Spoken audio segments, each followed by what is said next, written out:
April 8th, 1822, Mexico City, just after nightfall. A man walks alone through the darkened courtyard of the military barracks. He's tall, lean, wearing a worn military coat. His name is Captain James Long, and in less than a minute, he'll be dead. Long has been imprisoned here for months, arrested, interrogated, accused of leading an illegal military expedition into Spanish territory. But recently, things had changed. The guards had grown friendlier. His confinement had loosened, and just hours ago, he'd been told he might be released. Pardoned. Sent home. He should be relieved. But something feels wrong. The courtyard is too quiet. The usual guards aren't at their posts. And in the shadows near the barracks entrance, Long sees movement. A figure. Watching. Long stops. Calls out in Spanish. ¿Quién es? No answer. The figure steps forward, raises a pistol, and fires. The shot echoes across the courtyard. Long staggers, clutches his chest, falls to his knees. Blood spreads across his coat. By the time the guards arrive, suddenly as if they'd been waiting, Long is unconscious. He's carried inside. A doctor is summoned, but there's nothing to be done. Captain James Long dies the next morning, April 9th, 1822, age 34. The official story: a jealous guard shot him over a personal dispute.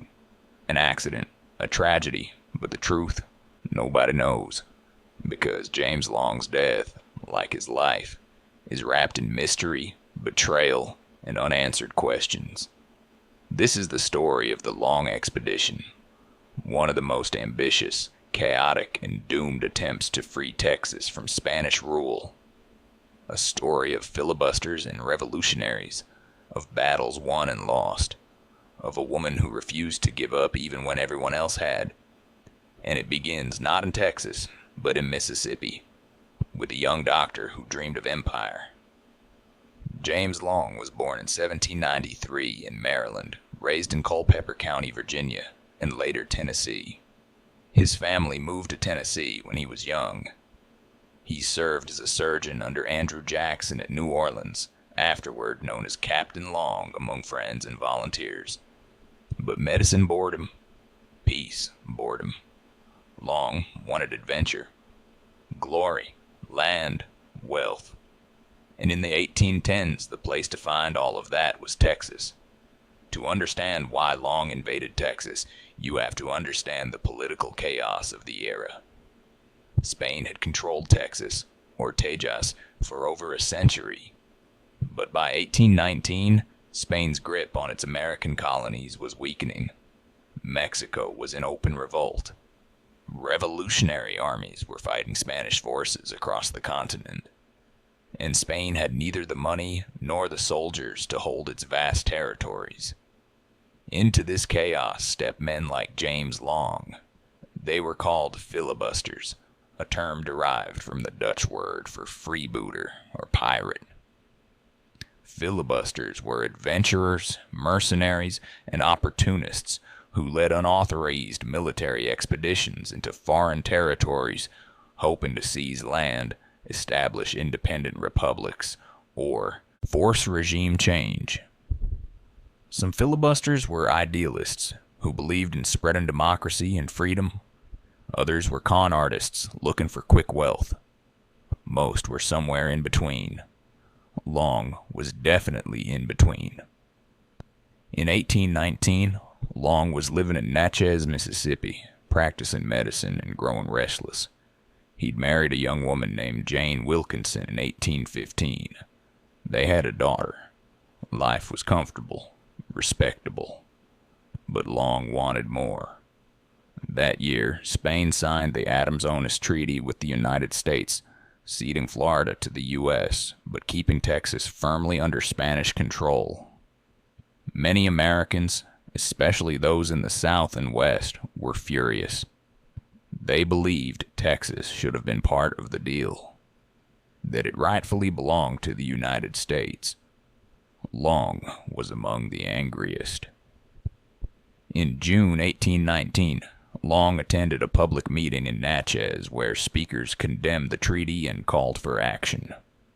Someone proposed organizing a military expedition to liberate Texas from Spanish rule and establish an independent republic. Long volunteered to lead it, recruiting an army.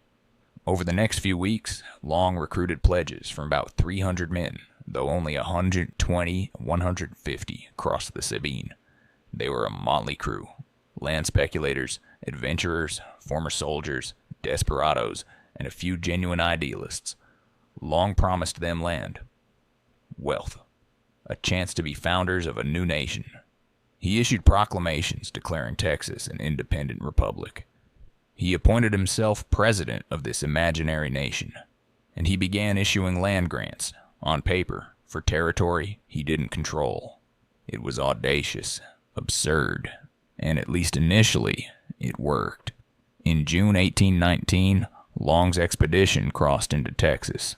They moved quickly, avoiding Spanish patrols, and on June 23rd, they captured Nacogdoches, a small settlement on the eastern edge of Texas. There was no battle. The Spanish garrison, about a dozen soldiers, fled without fighting, and Long declared victory. For a brief, glorious moment, James Long controlled a piece of Texas. On July 4th, 1819, he formally declared the Republic of Texas and issued a constitution. Nacogdoches, Texas, summer 1819. Long's Republic of Texas was more fantasy than reality. He controlled one small town. He had no recognition from any legitimate government, and his army was already fracturing. Some men deserted, realizing the promised land grants were worthless. Others grew restless, wanting to push further into Texas to capture San Antonio, to actually fight. Long tried to maintain order. He established a government, appointed officers, drafted a constitution, but he had no money, no supplies, and no support from the United States government, which officially condemned his expedition as illegal. Worse, the Spanish authorities in San Antonio knew he was there, and they were preparing a response. The Spanish counterattack. In late summer 1819, Spanish troops under Colonel Ignacio Perez marched on Nacogdoches. They vastly outnumbered Long's forces. Long knew he couldn't win a direct fight, so he retreated.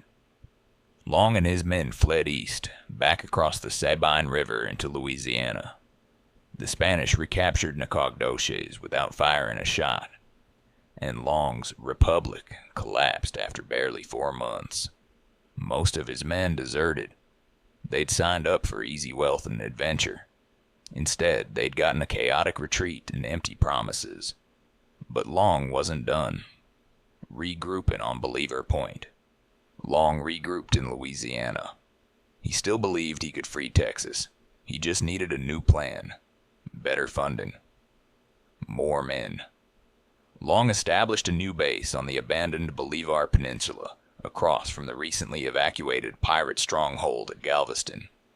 In April 1820, Long led about 50 men to Bolivar Point. They built a crude fort, gathered supplies, and planned their next move. But this time, Long brought his wife. Jane Long arrived at Bolivar Point in the fall of 1820, pregnant with their second child. Most of the men thought it was insane to bring a woman, especially a pregnant woman, to such a dangerous, isolated place. But Jane insisted, and James agreed.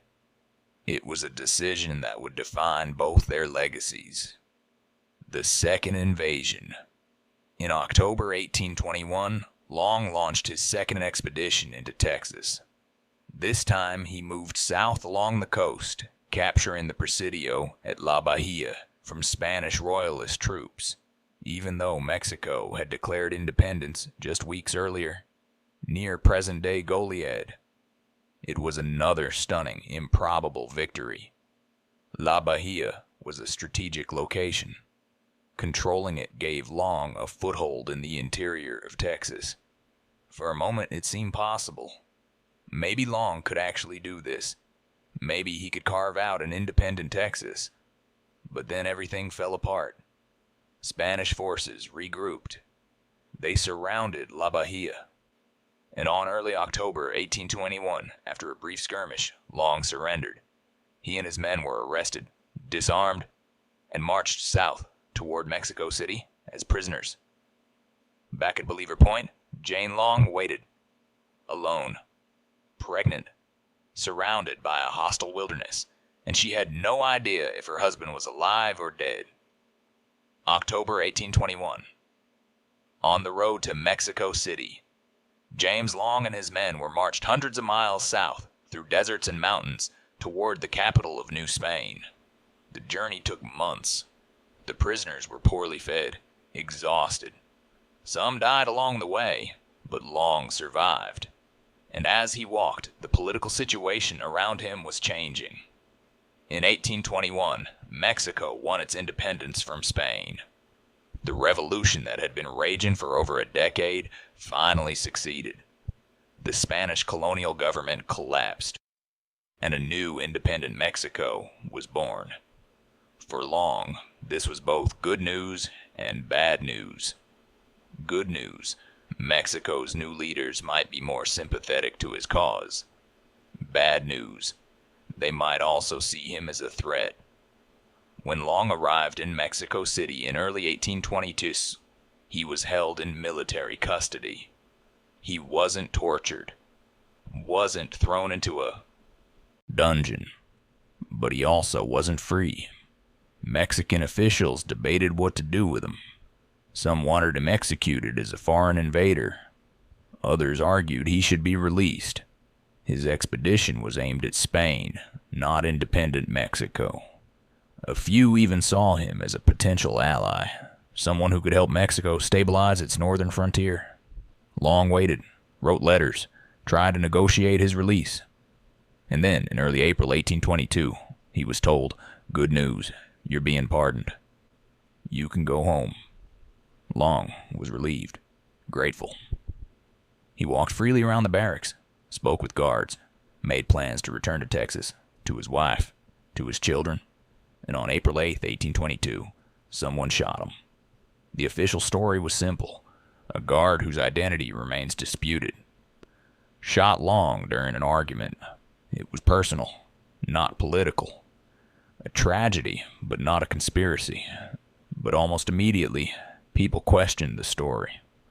Why would a guard shoot a prisoner who was about to be released? Why was Long walking alone in the courtyard?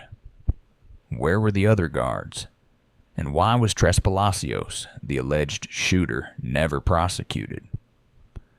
Some historians believe Long was assassinated on orders from Mexican officials who saw him as too dangerous to release. Others think Spanish loyalists killed him to prevent Mexico from using him. Still others suggest it was a personal vendetta. Long had made enemies during his campaigns. We'll never know for certain, because the Mexican government never conducted a thorough investigation. Some rumors accused Jose Felix Tres Palacios of ordering the assassination, but the identity of the shooter remains unclear. Tres Palacios disappeared from the historical record, and Long was buried in an unmarked grave. His death was barely reported in the United States. No monument, no recognition. Just another failed filibuster who got himself killed. But in Texas, on a windswept peninsula jutting into the Gulf of Mexico, Jane Long was still waiting. Bolivar Point, Texas. Winter, 1821-1822. Jane Long was alone. Most of Long's men had either joined the second expedition or deserted. The few who remained at Bolivar Point left after Long's capture, assuming the expedition was over. Jane refused to leave. She was pregnant. She had her daughter, Anne, and she had an enslaved woman named Key Ann who stayed with her. The three of them, and Anne's young daughter, remained at the crude fort, waiting for news. Weeks passed, then months. No word from James, no supplies, no help. Jane gave birth to her second daughter, Mary James Long in December 1821. It was the middle of winter. The fort was freezing. There was no doctor, no midwife. Just Kean, helping as best she could. The birth went well, but survival remained uncertain. Food ran out. Jane and Kean hunted, fished, gathered oysters from the bay. According to legend, they fired the fort's cannon periodically, not at enemies, but to scare away Karankawa warriors who occasionally approached the peninsula. The Karankawa were the indigenous people of the Texas coast. They had a fearsome reputation among settlers. Stories of cannibalism and violence, most exaggerated or false. But they were also territorial, and Jane's presence on their land was unwelcome. Jane raised a red flag above the fort, a signal of distress, hoping passing ships would see it. None did. Winter turned to spring. Jane had been at Bolivar Point for over a year. She was starving, exhausted, desperate. And then, in the spring of 1822, a ship arrived. It was a vessel from New Orleans. The captain had heard rumors of Americans stranded on the Texas coast. He offered to take Jane and her children to safety. Jane accepted. She abandoned the fort, climbed aboard, and sailed to Louisiana. Only later did she learn that James was dead, that he'd been killed months earlier, that she'd been waiting for a man who would never return. After leaving Bolivar Point, Jane Long settled in Louisiana, then later returned to Texas. She became a legendary figure. People called her the Mother of Texas, a title honoring her survival, her courage, and the fact that her daughter Mary James Long was one of the first Anglo children born in Texas, though this claim is disputed. Jane opened a boarding house in Brazoria, Texas. She became a successful businesswoman. She was well-liked, respected, and remembered by everyone who met her. And she never remarried. She remained Mrs. Long for the rest of her life. When people asked her about James, she spoke fondly. She never blamed him for the disaster, never expressed regret. She simply said he'd been a man of vision, a dreamer, and she'd loved him. Jane Long died in 1880 at the age of 82. She'd outlived her husband by nearly 60 years. She'd seen Texas win its independence, join the United States, fight a civil war, and rebuild. And she'd become a symbol of endurance, of frontier womanhood, of Texas itself. So what did James Long's failed expeditions accomplish? At first glance, nothing. He didn't free Texas, didn't establish a republic, didn't even hold territory for more than a few months. But Long's expeditions had lasting effects. First, they demonstrated that Spain's control over Texas was weak. If a ragtag group of filibusters could capture Nacogdoches and La Bahia, then Spain couldn't defend its territory. Second, Long's expeditions attracted attention. They inspired other Americans to consider moving to Texas, to see it as a land of opportunity. Third, they set a precedent. Long wasn't the first filibuster in Texas. Others, like Augustus Magee and Bernardo Gutierrez, had tried before him.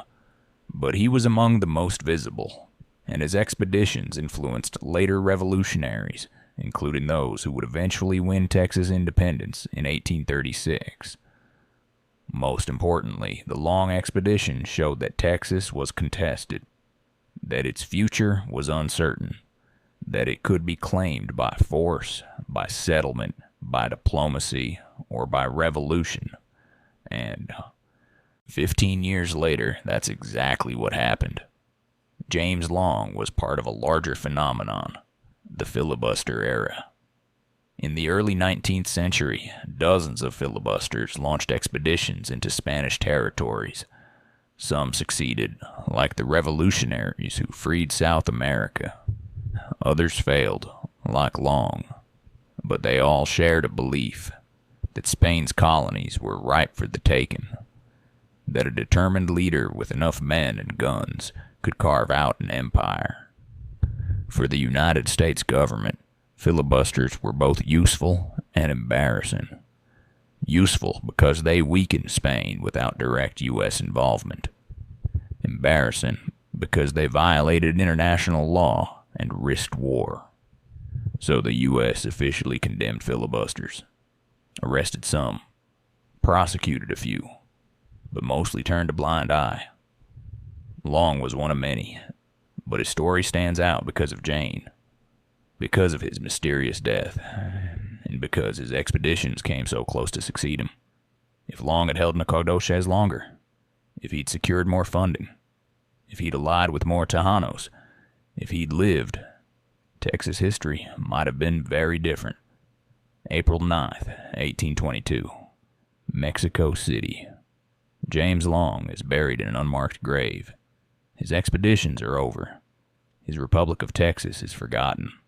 But the dream doesn't die. Over the next 15 years, thousands of American settlers will move to Texas. They'll establish communities. They'll farm. They'll fight. And eventually, they'll revolt. When the Texas Revolution begins in 1835, many of the revolutionaries will have heard of James Long. Some will have met Jane. They'll know his story, his failures, his dreams, and they'll learn from his mistakes. Long's expeditions failed because they were disorganized, underfunded, and lacked local support. The Texas Revolution succeeded because it had all three. But the spark was the same. The belief that Texas could be free, that it should be independent, that it was worth fighting for. James Long didn't live to see it, but in a way, he helped make it possible. This is Texas, and Texas remembers its dreamers. Even the ones who failed. If you want more stories from the wild edges of Texas history, the filibusters, the revolutionaries, the women who survived when everyone else gave up, subscribe for the next Texas Tale. Because history isn't just about the winners. It's about the people who tried, who failed, who died in unmarked graves, and whose dreams lived on long after they were gone.